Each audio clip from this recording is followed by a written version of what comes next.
Everyone, मैं हूं अंजलि और अंजलि मल्टी किचन में आपका स्वागत है। आज मैं आप लोगों के लिए लेकर आई हूं परवल की मिठाई की रेसिपी और मैं इसे कैसे बनाऊंगी, चलिए बिना देर किए हुए शुरू करते हैं। यहाँ पर मैंने लिया है 10 से 12 परवल और आप देख सकते हैं परवल अच्छी वाली लीजिएगा। यहाँ पर 10 से 12 परवल हैं और ये ग्राम में देखें तो 500 ग्राम है, मतलब आधा केजी है। और ये लंबी बड़ी बड़ी साइज की परवल है, तो आप लोग भी इसी तरह का लीजिएगा तो बनाने में अच्छा रहता है और देखने में भी काफ़ी खूबसूरत दिखता है। तो चलिए शुरू करते हैं बनाना। तो मैं यहाँ पर पीलर ली हूँ और पीलर की सहायता से इसे पील करूँगी। तो इस तरह से छील लीजिए इसको। ये सारे ग्रीन पार्ट मैं हटा दी हूँ। इस तरह से सारे परवल को मैं छील लूँगी। तो यहाँ पर मैंने इनको छील लिया है और ये इनके छिलके रहे, मैंने छीलने से पहले भी धोया था और फिर से मैं धो रही हूँ इसको। इनको मैंने पानी से अच्छी तरह से धोकर साफ कर लिया। अब मैं इसके पल्प को निकाल लूँगी, अंदर के बीज को। तो मैं क्या करूँगी, बीज से इस तरह से चीरा लगाऊंगी इस तरह से, और इसके अंदर के बीज को और पल्प को निकाल लूँगी इस तरह से करके। उंगली की सहायता से इस तरह से हम निकाल लेंगे।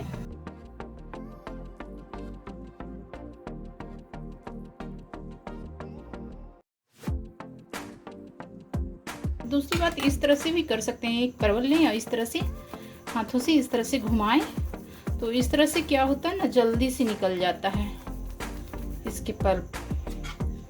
ये हो गया और बीच से फिर से चीरा लगाएंगे ऐसे। तो क्या होता है ना, आसानी से निकल जाता है, ज़्यादा मुश्किल नहीं होती है। इस तरह से निकालेंगे। ये देखिए,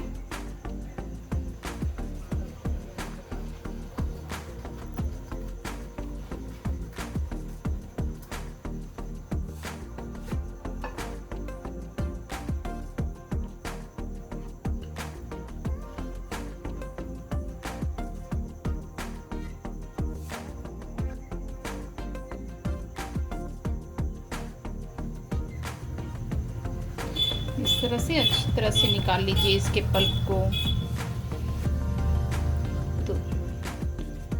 तो हमारा मिठाई अच्छा बनेगा। इस तरह से निकाल लीजिए। देखिए, इसमें बिल्कुल कुछ भी नहीं है, खाली हो गया है। और अगर दिखे तो थोड़ा सा इस तरह से खुरच कर, अपनी उंगली की सहायता से खुरच कर निकाल लीजिए। ये पल्प थोड़ा सा निकला इस तरह से। ये देखिए, बिल्कुल खाली हो गया। साइड के भाग को भी इस तरह से कट कर देंगे। मैं पहले नहीं कट करी, क्योंकि पहले करेंगे तो ये सीधा फटने का डर रहता है, इसलिए नहीं करी हूँ। तो यहाँ पर मैंने सारे परवल को बीच से कट करके इसके पल्प को निकाल लिया है। तो चलते हैं नेक्स्ट प्रोसेस की ओर। अब यहाँ पर एक बर्तन में पानी लेंगे और ये चूना रहा, ये मार्केट में आसानी से मिल जाता है। ये 5 रुपये का पाउच है। तो इस पानी में मैं चूना घोलूंगी।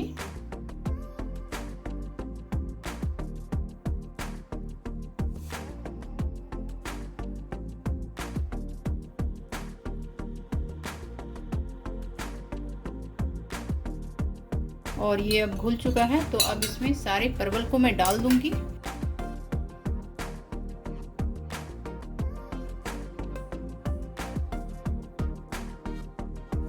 सारे परवल डूब जाने चाहिए। ये देखिए, डूब गया है। बट क्या होता है ना, ये हल्का है इसलिए ऊपर आ जा रहा है। तो हम क्या करेंगे, इसके ऊपर एक भारी सा बर्तन रख देंगे और इसके ऊपर ओखली रख देंगे इस तरह से। 2-3 घंटे के लिए मैं छोड़ रही हूँ, आप चाहे तो 4 घंटे के लिए भी छोड़ सकते हैं। चूना के पानी में रखने के बाद परवल कुछ इस तरह से हो जाएगा, कड़ा कड़ा हो जाएगा। और अब इसे पानी से निकाल लेंगे और 2-3 बार पानी से अच्छी तरह से धो लेंगे। और यहाँ पर मैंने अच्छी तरह से धो लिया और परवल को मैं इस तरह से रखी हूँ, इसका नीचे का पार्ट इस तरह से, ताकि इसमें जो भी एक्स्ट्रा पानी हो ये नीचे निकल जाए। इधर मैंने एक पतीला लिया है और गैस पर चढ़ाया है। इसमें मैं डालूंगी 2 गिलास पानी।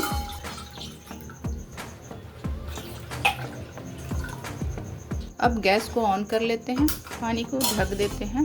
अब इसमें मैं डालूंगी ग्रीन फूड कलर। आप चाहें तो डालें वरना स्किप भी कर सकते हैं।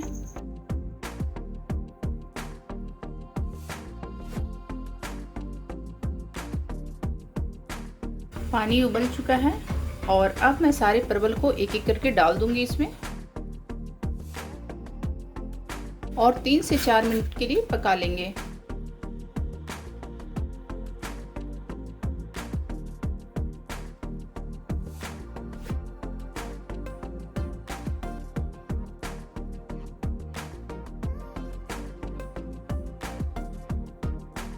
पाँच मिनट के लिए मैंने इसे पका लिया है। अब मैं गैस ऑफ कर देती हूँ और इसे अब पानी से निकाल देंगे।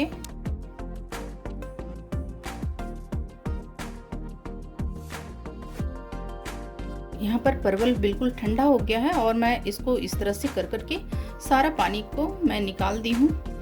इसमें पानी की मात्रा नहीं है।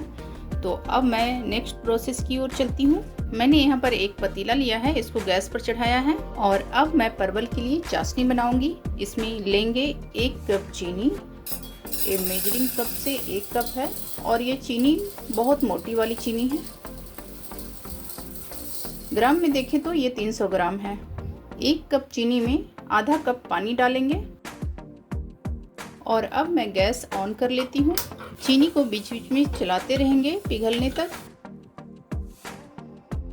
आप देख सकते हैं चीनी अच्छी तरह से उबल चुका है और अब मैं क्या करूँगी, इसमें परवल एक एक करके डाल दूंगी और जब मैं परवल डालूंगी इसमें तो चीनी और भी पतली हो जाएगी।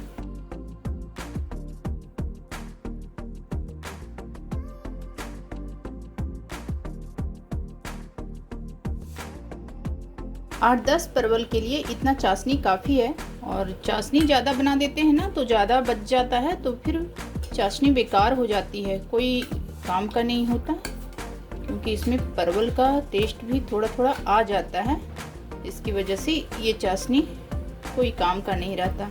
इसलिए मैं उतना ही चाशनी बनाती हूँ जितनी इसमें ज़रूरत हो। चाशनी को वापस से फिर से गाढ़ी बनाएंगे और एक तार की चाशनी होने तक पकाएंगे इसको। परवल को मैं तब तक पकाऊंगी जब तक ये परवल ट्रांसपेरेंट ना हो जाए और इसकी चाशनी गाढ़ी ना हो जाए। बिल्कुल एक तार की चाशनी जब मैं इस तरह से गिराऊं तो इसका लास्ट ड्रॉप एकदम तार बनते हुए नीचे गिरे, तो इतना मैं पकाऊंगी इसको। ये देख सकते हैं परवल ट्रांसपेरेंट हो गया है और चीनी गाढ़ी हो गई है। जब मैं इस तरह से दिखा रही हूँ तो लास्ट ड्रॉप देख रहे हैं इस तरह से गिर रहा है, एकदम धीरे धीरे गिर रहा है। देखिए ये लास्ट, तो ये एक तार की चाशनी बन चुकी है। अब मैं इससे ज़्यादा नहीं पकाऊंगी और साइड भी देख रहे हैं इस तरह से चीनी जमा हो गया है। तो अब मैं इस समय बंद कर दूंगी और इसे ढक कर 10 मिनट के लिए छोड़ दूंगी, यानी ठंडा होने तक छोड़ दूंगी। अब इसमें पानी की मात्रा बिल्कुल भी नहीं है, तो आप भी इसी तरह बनाइएगा। पानी की मात्रा बिल्कुल भी रहने नहीं दीजिएगा। पानी की मात्रा रहेगी तो फिर परवल की मिठाई जल्दी ही खराब हो जाएगी। तो अब मैं गैस बंद कर देती हूँ और इसे ढककर 10 मिनट के लिए छोड़ देंगे।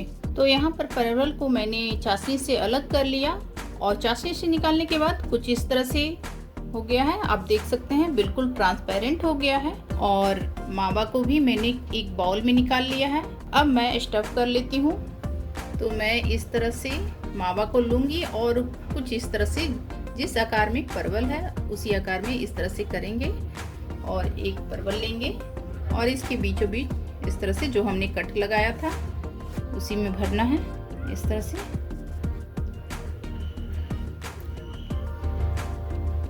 भर देंगे।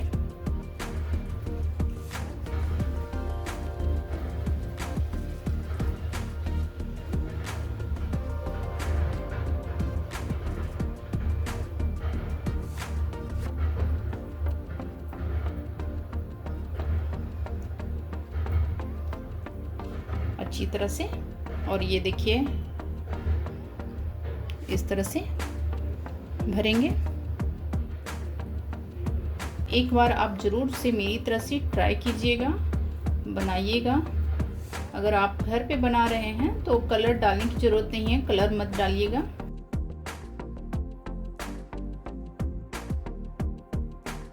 भी इस रेसिपी को ज़रूर से ट्राई कीजिएगा। ज़रूरी नहीं कि किसी फेस्टिवल पर ही बनाएं और खाएं।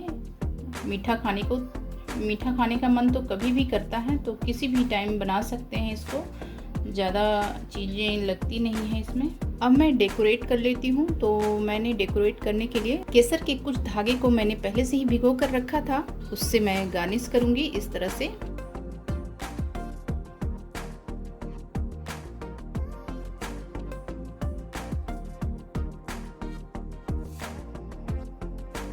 अब मैं पिस्ता से गार्निश कर लेती हूँ।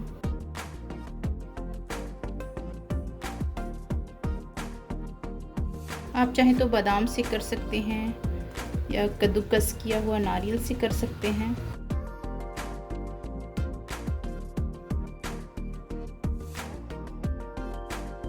तो हमारा कंप्लीट परवल का मिठाई तैयार हो गया है। तो यहाँ पर परवल की मिठाई बनाकर मैंने रेडी कर ली है और आप देख सकते हैं कितनी अच्छी बनकर तैयार हुई है, बिल्कुल जूसी और खाने में ये बहुत अच्छी है। तो आप भी अपने घर पे ज़रूर से ट्राई कीजिएगा और ये बहुत ही कम चीज़ों में बनकर तैयार होती है। और ये मिठाई ऐसी है कि आप आराम से बना सकते हैं, कोई हड़बड़ी नहीं है। तो आप अपने घर पे शुद्ध तरीके से बनाइए और अपने बच्चों को खिलाइए, एंजॉय कीजिए। अगर आपने मेरा चैनल को सब्सक्राइब नहीं किया है तो कर लीजिएगा और बेल आइकन को भी दबाना ना भूलें, ताकि जब भी मैं एक नई वीडियो डालूं आप तक पहुंचे और आप उसे देख पाएं। यदि मेरी रेसिपी अच्छी लगती है आपको तो लाइक का बटन जरूर से दबाएं। मिलते हैं नेक्स्ट वीडियो में एक नई रेसिपी के साथ। तब तक के लिए bye bye and take care. Thanks for watching.